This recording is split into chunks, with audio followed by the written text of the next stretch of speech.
ಅವ್ರೇನು ಮಾಡಿದ್ರು. ನಿಮ್ ಚಾಯ್ಸ್ ಹೇಳಿ. ಹಂಗಾದ್ರೆ ಬೃಂದಾವನ ಸಿನಿಮಾದಲ್ಲಿ ಇಬ್ರು ಒಪ್ಕೋತಾರೆ ಹೀರೋ ದರ್ಶನ್ ಅವರು. ಸೊ ನೀವು ಇಬ್ರು ಒಪ್ಕೊಂತೀರಾ ಇಲ್ಲಿರೋ ಒಬ್ರನ್ನ ಸೆಲೆಕ್ಟ್ ಮಾಡ್ತೀರಾ ಅಂತ? ಏನ್ ಇಬ್ರು ಒಪ್ಕೊಳ್ಳಿ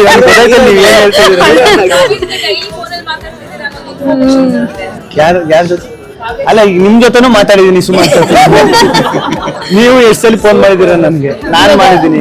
ಇದು ಜಾತ್ರೆಗಳಲ್ಲಿ ಈ ತೋಲು ಬೊಂಬೆ ಅದಕ್ಕೆಲ್ಲ ನಿಮ್ಮಿಬ್ರನ್ನ ಮಾಡ್ತಿದ್ದಾರೆ. ಕಾವ್ಯ ಮತ್ತೆ ನಿಮ್ಮನ್ನ ಗಿಲ್ಲಿ ಅವ್ರನ್ನ ಮಾಡ್ಬಿಟ್ಟು ಓಡಿಸ್ತಿದಾರಲ್ಲ ಈ ಜಾತ್ರೆಗಳಲ್ಲಿ. ಏನ್ ಅನ್ಸುತ್ತೆ ಅದನ್ನೆಲ್ಲ ನೋಡ್ತಾರೆ? ಅದನ್ನ ನೋಡಿದೆ, ಸಖತ್ ಖುಷಿ ಆಯ್ತು. ಈಗ ನಾನು ಆಚೆಗೆ ಬಂದಾಗ್ಲೂ ಒಂದು ಅನ್ಕೊಂಡಿದ್ದೆ, ಬುಡಪ್ಪ ಒಂದ್ ವಾರ ಅಂದ್ರೆ ಗೆದ್ದವನಿ ಆಚೆ ಬಂದೈತೆ, ಬಿಗ್ ಬಾಸ್ ಮುಗಿದು ಈಗ ತಾನೇ ಆಗೈತಲ್ಲ, ಒಂದ್ ವಾರ ಇರ್ತದೆ ಈ ಬಿಸಿ ಎಲ್ಲ, ಆಮೇಲೆ ಎಲ್ಲ ಮಾಮೂಲಿ ನಾರ್ಮಲ್ ಆಯ್ತದೆ, ನಾನು ಆರಾಮಾಗಿ ಇರ್ಬೋದು ಓಡಾಡ್ಕೊಂಡು ಅಂತ.